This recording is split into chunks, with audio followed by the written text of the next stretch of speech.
বাংলাদেশ ক্রিকেটে কিছু গল্প শুধু রান, সেঞ্চুরি বা রেকর্ডের গল্প নয়। কিছু গল্প হয় ধৈর্য, সমালোচনা, পরিশ্রম আর ফিরে আসার গল্প। প্লেবাস নিউজের আজকের গল্পে আপনাদের সবাইকে স্বাগতম। আমাদের আজকের গল্পে থাকছে নাজমুল হোসেন শান্তকে নিয়ে লেখা গল্প। শান্তর ক্রিকেট জীবন শুরু হয়েছিল বড় স্বপ্ন নিয়ে। ছোটবেলা থেকেই ব্যাট হাতে নিজেকে তৈরি করেছেন তিনি। যুবক ক্রিকেটে ভালো পারফরমেন্সের পর জাতীয় দলের দরজা খুলে যায় শান্তর জন্য। কিন্তু জাতীয় দলে আসার পথটা মোটেও সহজ ছিল না নাজমুল হোসেন শান্তর। শুরুতে শান্ত নিয়মিত রান করতে পারছিলেন না। একের পর এক সুযোগ পাওয়ার পরও প্রত্যাশা অনুযায়ী পারফর্ম করতে না পারায় তাকে নিয়ে শুরু হয় সমালোচনা, সোশ্যাল মিডিয়ার ট্রল, দর্শকদের প্রশ্ন, দলে জায়গা নিয়ে চাপ, সবকিছুই তাকে ঘিরে ছিল। অনেকেই ভেবেছিলেন হয়তো শান্ত আন্তর্জাতিক ক্রিকেটে নিজেকে আর কখনোই প্রমাণ করতে পারবেন না। কিন্তু শান্ত ভেঙে পড়েননি। তিনি চুপচাপ নিজের খেলায় মন দিয়েছেন। নিজের টেকনিক, মানসিকতার ব্যাটিং ধৈর্য নিয়ে কাজ করেছেন। কারণ তিনি জানতেন ক্রিকেটে টিকে থাকতে হলে শুধু প্রতিভা থাকলেই হয় না, প্রয়োজন ধৈর্য, পরিশ্রম আর সঠিক সময়ে জবাব দেওয়ার ক্ষমতা। 2022 টি-20 বিশ্বকাপে জিম্বাবুয়ের বিপক্ষে শান্তর 71 রানের ইনিংস ছিল তার আত্মবিশ্বাস ফিরে পাওয়ার বড় মুহূর্তগুলোর একটি।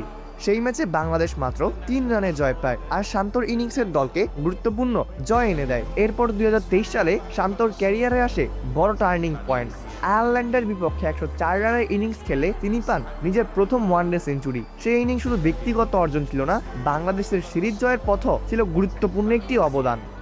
টেস্ট ক্রিকেটেও শান্ত দেখিয়েছেন তার সামর্থ্য। আফগানিস্তানের বিপক্ষে এক টেস্ট ম্যাচে 146 ও 124 রানের দুইটি ইনিংস খেলেন এবং ইতিহাস তৈরি করেন। একই টেস্টে 2 ইনিংসে সেঞ্চুরি করা বাংলাদেশের খুব কম ব্যাটসম্যান রয়েছে, তার মধ্যে একজন নাজমুল হোসেন শান্ত। এই পারফরমেন্স প্রমাণ করে শান্ত শুধু ছোট ইনিংসের ব্যাটসম্যান নন, তিনি লম্বা সময় ধরে ক্রিজে ব্যাটিং করতে পারেন এবং ম্যাচের গতিপথ বদলে দিতে পারেন।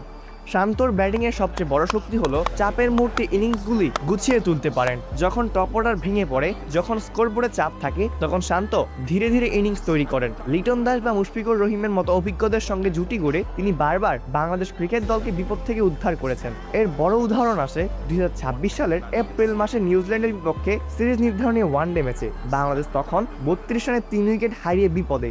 সেই কঠিন সময় লিটন দাসকে সঙ্গে নিয়ে শান্ত করেন 160 রানের গুরুত্বপূর্ণ এক জুটি। তার 105 রানের ইনিংসে বাংলাদেশকে শুধু বিপদ থেকে উদ্ধার করেনি, ম্যাচের নিয়ন্ত্রণও ফিরিয়ে দিয়েছিল। এমন ইনিংসই দেখায় শান্ত এখন চাপের সময় দলের অন্যতম ভরসা।